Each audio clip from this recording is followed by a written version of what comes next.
샬롬, 1월 14일 시은소교회 날마다 말씀과 함께해서 나눌 본문은 마태복음 10장 1절에서 25절입니다. 새해를 시작하고 2주가 지나가고 있습니다. 성경 통독과 성경 필사를 통해 하나님 말씀과 더욱 친밀하고자 전심전력을 다하시는 성도님들에게 응원의 박수를 보내드립니다. 여러분은 오늘의 마태복음 말씀을 읽어가시면서 어떤 생각을 하게 되시는지요? 제자들은 예수님이 그러셨던 것처럼 자신들도 더러운 귀신을 제어하고 쫓아내며 온갖 질병과 약함을 고치는 모습을 그려보았을 것 같습니다. 예수님의 제자들은 12사도라는 이름으로 소개되며 주님이 명령하시는 사역의 현장으로 복음 전파를 위해 떠날 준비를 하고 있습니다. 오늘 마태복음 10장 1절에서 25절 말씀을 통해 세 가지의 교훈을 얻고자 하는데요. 첫째는 내가 복음을 들어야 할 첫 번째 대상은 아닌가 하는 질문입니다. 예수님께서는 제자들에게 그들이 가야 할 길은 이방인의 길도 사마리아 사람의 고을도 아니라고 하십니다. 길 잃은 양떼인 이스라엘 백성에게 가라고 하십니다. 복음을 들어야 할 첫 번째 대상이 길 잃은 양떼인 이스라엘 백성이라는 말입니다. 이들은 누구입니까? 유대를 가리키는 말로 진리를 떠난 자들인데요. 유대인들은 율법과 규례를 철저하게 지키면서 하나님을 섬긴다고 자부했던 사람들입니다. 그러나 하나님 보시기에는 하나님의 뜻을 따라 산 사람들이 아니었던 것입니다. 우리는 어떻습니까? 하나님 보시기에 진정으로 하나님을 알고 믿고 그 뜻을 순종하며 살아가는 천국 백성입니까? 두렵고 떨림으로 자신을 돌아보아야 할 것 같습니다. 천국 복음은 우리의 삶 속에서 언제나 들어야 하며 붙잡아야 할 하나님의 말씀이라는 사실을 놓치지 말아야 합니다. 둘째는 나는 거저받은 자이기에 거저주는 삶을 살고 있는가? 입니다. 예수님은 제자들에게 다음 미션을 소개합니다. 하늘나라가 가까이 왔다 선포하고 앓는 사람을 고쳐주며 죽은 사람을 살리며 나병 환자를 깨끗하게 하며 귀신을 쫓아내어라 하시면서 다음과 같은 말씀을 하십니다. 거저받았으니 거저주어라. 예수님의 제자들은 아무 대가도 치르지 않고 하나님의 놀라운 선물을 받은 자입니다. 그러므로 주님은 받은 그대로 아무것도 기대하지 않고 다른 사람들에게 전하라 말씀하십니다.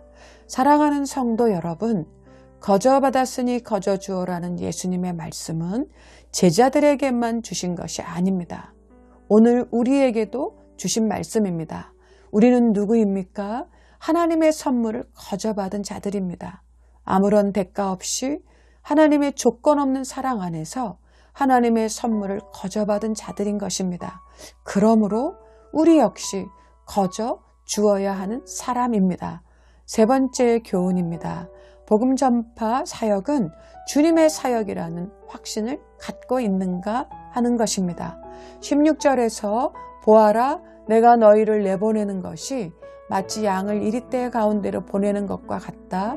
그러므로 너희는 뱀과 같이 슬기롭고 비둘기같이 순진해져라. 사람들을 조심하여라 하시는 예수님의 말씀은 복음 전파 여행은 고통과 아픔을 동반하는 거친 여행길임을 예고하십니다. 그럼에도 이 여행은 특별합니다. 왜냐하면 주님께서 너희를 보낸다라고 말씀하시기 때문입니다. 모든 주권이 주님께 있다는 말입니다. 그리고 어떻게 말할까 또는 무엇을 말할까 걱정하지 말라. 무슨 말을 해야 할지 그때에 지시를 받을 것이라고 하십니다. 말하는 이가 너희가 아니라 너희 안에서 말씀하시는 아버지의 영이기 때문입니다. 사랑하는 성도 여러분, 여러분은 복음 전파 사역이 하나님께서 주권적으로 하시는 사역이라는 것을 확실히 믿으십니까?